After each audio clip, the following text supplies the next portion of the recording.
کیا قیامت ڈھائی تھی خالد بن ولید نے. وہ مشرکوں کا سب سے بڑے لیڈر تھے, کمانڈر تھے اور مین آف دا وار تھے. کیا اسٹریٹجک پلاننگ ہوتی تھی ان کی جنگ کی. خدا نے صلاحیتیں دی ہوتی ہیں بعض لوگوں کو کہ جو پلاننگ کرتے ہیں وہ کامیاب ہوتی ہے. ایکسیلنٹ صلاحیت تھی. اب ایک طریقہ یہ ہے کہ جس کے پاس زبردست صلاحیت ہے اس سے جلو, اس کے لیے بد دعا کرو, اس سے نفرت کرو. ایک طریقہ یہ ہے. اور ایک یہ ہے کہ جس کے اندر صلاحیت ہے اس کے لیے رو رو کر دعائیں کرو کہ اللہ کیا پیاری صلاحیت ہے, اگر یہ صحیح استعمال ہو جائے گی تو کروڑوں غریبوں کا بھلا ہو جائے گا. اللہ اگر یہ صلاحیت صحیح استعمال ہو گئی, اس بندے کے اندر, اس انسان کے اندر ایک ول پاور ہے, اس کے اندر ایڈمنسٹریشن کی صلاحیت ہے. اب اللہ تعالیٰ, اللہ کے رسول نے دیکھو حضرت خالد کو کس نظر سے دیکھا. اتنی نفرت تھی حضرت خالد کو کہ میں تو چیلنج کے ساتھ کہہ سکتا ہوں آج کے کسی بھی کٹر سے کٹر ہندو کو کسی مسلمان بزرگ سے ایسی نفرت نہیں ہو سکتی.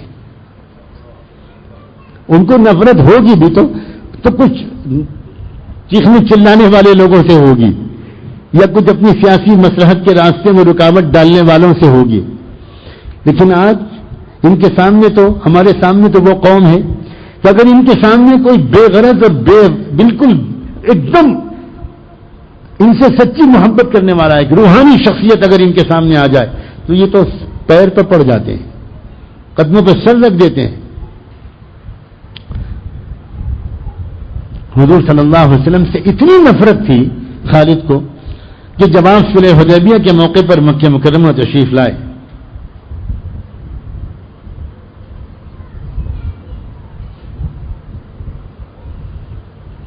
تو خالد کے بھائی سعید ابن ولید یہ اللہ کے رسول کے پاس آئے. حضور نے ان کو دیکھتے ہی پوچھا این خالد, خالد کہاں ہے؟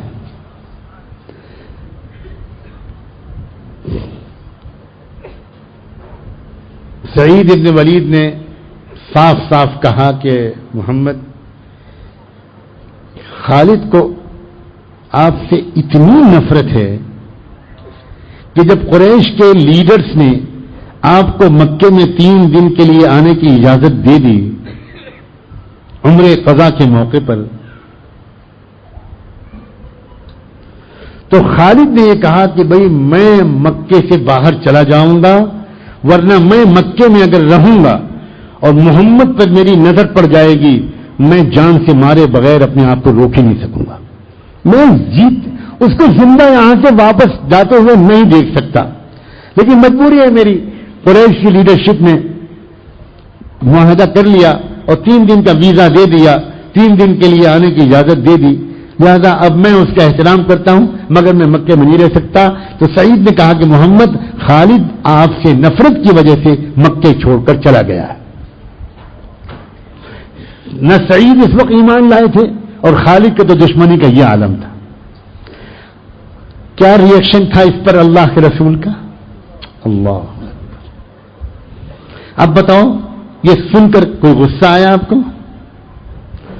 آپ نے فرمایا للہ در عقل خالد. خالد تو بہت سمجھدار آدمی ہے, خدا نے اس کو بہت سمجھ دی ہے. کیا سمجھ ہے اس کی؟ عقل کی جو عقلی صلاحیت تھی اس کو سراہا اللہ کے رسول نے. کاش آج امت کے اندر یہ سمجھ آئے کہ ہم بھی صلاحیتوں کا اعتراف کریں, چاہے وہ ہمارے بدترین دشمن کی صلاحیت ہو. کیا ابھی تک خالد کی سمجھ میں یہ بات نہیں آئی کہ محمد اللہ کا رسول ہے؟ اور کیا ابھی تک خالد کی سمجھ میں یہ بات نہیں آئی کہ جو کچھ بھی محمد کہہ رہا ہے یہ اپنی طرف سے نہیں کہہ رہا, اپنے رب کی طرف سے کہہ رہا ہے, سارے انسانوں کے رب کی طرف سے کہہ رہا ہے. پھر آپ نے فرمایا ایک ٹھنڈی سانس لے کر, کاش کہ کوئی پیغام پہنچانے والا میرا یہ پیغام خالد تک پہنچا دیتا کہ اگر خالد ہماری طرف آئیں گے تو ہم ان کو سب سے آگے ہی رکھیں گے، پیچھے نہیں کریں گے. ہم ان کی صلاحیتوں کے قدردان ہیں. ہم جانتے ہیں کہ خالد میں کیا صلاحیتیں ہیں. بس یہ گفتگو ختم ہو گئی. حضور مدینہ منورہ واپس آ گئے. اب خالد مکے واپس آئے. اب دیکھو دشمنی کے پیچھے بھی اندر کچھ رشتہ ہوتا ہے. اس نفسیات کو سمجھو. چنانچہ خالد سب سے پہلے اپنے بھائی سعید کے پاس آئے. سعید سناؤ کیا ہوا، 3 دن کیسے گزرے؟ خالد میں کیا بتاؤں، میں تو گیا تھا محمد کے پاس. اچھا تم گئے تھے، تم ملے تھے، کیا ہوا پھر کیا ہوا؟ واہ رے دشمن، تجھے پتا نہیں ہے تو دشمن نہیں ہے، تو عاشق ہے. تو عاشق ہے، تجھے پتا نہیں ہے. دشمن بھی آدمی اسی کا ہوتا ہے نا جس کی کوئی حیثیت ہوتی ہے، جس کی کچھ حیثیت ہے. ہم یاد تو آتے ہیں نا تم کو، چاہے جب یاد آتے ہوں، جس موڈ میں یاد آتے ہوں یاد تو آتے ہیں. اور بھی تو بہت سی قومیں اس ملک میں بستی ہیں جو تم کو یاد ہی نہیں آتی. تو ہم نے کچھ نمبر تو کمائے ہیں نا، کچھ اسکور تو کیا ہے نا. آئے گی، ہوگی دوستی انشاءاللہ. اچھا تم گئے تھے، کیا ہوا؟ ارے میں گیا تھا. پھر کیا ہوا؟ مجھے دیکھتے ہی انہوں نے پوچھا کہ خالد کہاں ہے؟ اچھا اللہ، میرا جی چاہتا ہے کہ کوئی ایکشن پلے کرے. میں اپنے بچوں سے کہوں گا کہ اس پر انشاءاللہ اگلے سال ڈرامہ کرے. ارے اچھا ہماری پوچھا کیا ہوا؟ پھر تم نے کیا کہا؟ سانس پھول رہی ہوگی اور ایکسائٹڈ ہوگا وہ. جانتے ہو کیا کہا خالد؟ محمد نے کہا للہ در عقل خالد. خدا نے خالد کو بڑی سمجھداری سے نوازا ہے، بہت سمجھدار ہے خالد. کیا ابھی تک اس کی سمجھ میں یہ بات نہیں آئی کہ محمد کوئی حکومت اور بادشاہت کے پیچھے نہیں پڑا ہے؟ محمد تو نبوت اور رسالت کی ذمہ داری ادا کر رہا ہے. محمد کچھ دینا چاہتا ہے، لینا کچھ نہیں چاہتا. کیا ابھی تک خالد کی سمجھ میں یہ بات نہیں آئی؟ اچھا اور پھر کیا کہا؟ اور پھر سنو آگے بڑھ کر تو محمد نے یہ بھی کہا کاش میرا کوئی پیغام خالد تک پہنچا دیتا کہ اگر خالد ہماری طرف آئیں گے تو ہم ان کو آگے ہی رکھیں گے، پیچھے نہیں رکھیں.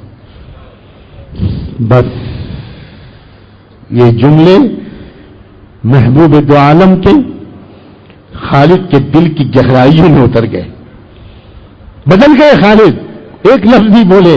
خالد اپنے گھر گئے، گھوڑا تیار کیا، ہتھیار لیے، زین کسا، گھوڑے پر بیٹھے اور اس کے بعد نکلے باہر اور مکے میں چاروں طرف ایک راؤنڈ لیتے ہوئے کہا او مکے کے لوگوں، او تمام بہادروں، او سورماؤں سن لو، خالد جا رہا ہے محمد کی غلامی قبول کرنے کے لیے. جس کسی کو اپنی زندگی سے سودا کرنا ہو آئے خالد کا راستہ روکے. جس نے اپنی ماں کا دودھ پیا ہو آؤ خالد کا راستہ روکو. تھوڑی دیر میں سامنے سے ایک اور گھوڑ سوار نظر آیا. اس نے آواز دینی شروع کی، کپڑا ہلانا شروع کیا. خالد نے تلوار نکال لی. آؤ جو بھی ہو جلدی آؤ میرے سامنے، میں بھی آ رہا ہوں، ابھی تیرا کام تمام کروں گا. مجھے محمد کے غلام بننے سے کوئی نہیں روک سکتا.